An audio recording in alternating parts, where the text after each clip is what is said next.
Bakit ginawang haliging asin ang asawa ni Lot? Isinalaysay sa Genesis 19 ang kwento ng pagkawasak ng Sodoma at Gomora. Si Lot, na pamangkin ni Abraham, ay nanirahan sa Sodoma kasama ang kanyang pamilya. Ang kanyang mga anak na babae ay nakatuon sa mga lokal na lalaki. Nakaupo si Lot sa pintuan ng Sodoma, ang lugar kung saan naganap ang mga transaksyon sa pananalapi at hudisyal ng dalawang anghel ang pumasok sa bayan. Inanyayaan sila ni Lot na manatili sa kanyang pamilya.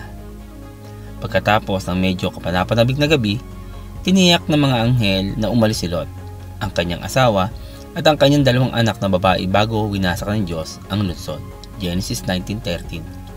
Habang tumataka sila, binalaan sila ng mga anghel, "Iligtas ninyo ang inyong sarili. Huwag kayong lilingon o hihinto sa libis. Magtago kayo sa kaburulan para hindi kayo mamatay." Genesis 19:17. Si Lot ay tumakbo, ang kanyang mga anak na babae ay malapit sa likuran. Ngunit lumingon ang asawa ni Lot kaya't ito'y naging isang haliging asin. Genesis 19:26. Nahuli siya. Lumingon siya at pinagmasdan ang naglalagablab na asupre na bumabagsak mula sa langit, na inuubos ang lahat ng kanyang pinahalagahan. Pagkatapos ay kinain siya nito. Ang Hebreo para sa tumingin sa likod ay nangangahulugang higit pa sa pagsulyap sa balikat ng isa. Nangangahulugang ito na mag-isip, isaalang-alang, bigyang pansin. Hindi sinasabi ng kasulatan kung ang kanyang kamatayan ay isang parusa dahil sa labis na pagpapahalaga sa kanyang dating buhay. Ano pa't nag-alinlangan siyang sumunod, at kung ito ay isang simpleng bunga ng kanyang pag-aatubili na umalis kaagad sa kanyang buhay.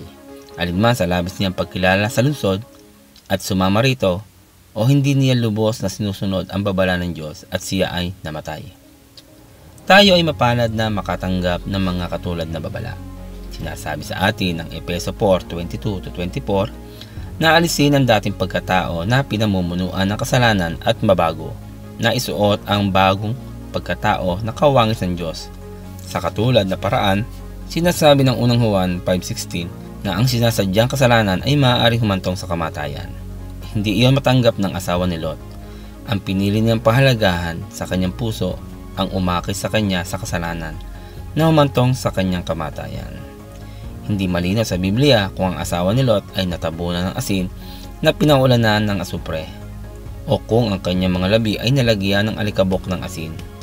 Ngunit ito ay kagiliw-giliw na siya ay inilalarawan bilang isang haligi. Ang Hebreo para sa haligi ay tumutukoy sa isang garrison o isang kinatawan. Sa makatuwid nga, isang bagay na nakatakdang bantayan ang iba pang bagay. Ang imahe ng asawa ni Lot na nakatayong nagbabantay sa lugar ng Dead Sea, kung saan hanggang ngayon ay walang buhay, ay isang matinding paalala sa atin na huwag lumingon o tumalikod sa ating ginawang pananalig, kundi sumunod kay Kristo nang walang pag-aalinlangan at manatili sa kanyang pag-ibig. Lucas 17:32. Salamat po sa inyong panonood, at kung kayo po ay napagpala ng bidyong ito, huwag po kayo mahiya na ito ibahagi po sa inyong mga kaibigan, kamag-anak. Hanggang sa muli po.